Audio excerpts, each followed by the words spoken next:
nelaw ba xel nga gaaw fëgg ko ne ko gaawal yaa ngi tardé ma ne ko ba mu tardé yàgg na.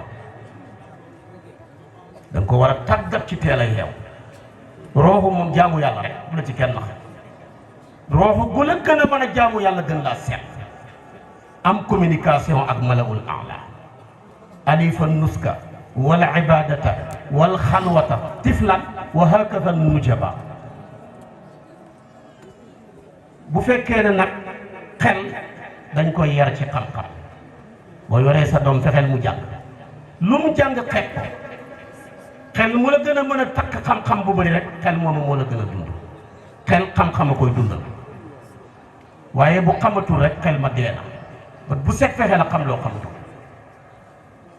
bu dee bakkan dañ koy yar ci am jom nangoo liggéey am fulla am ngor nangoo yenu coono yi mën a muñ lu bëri. bu dee xol nag moom dañ koy yar ci génnee ci jikko yu bon yëpp yu mel ni añaan ak rëy ak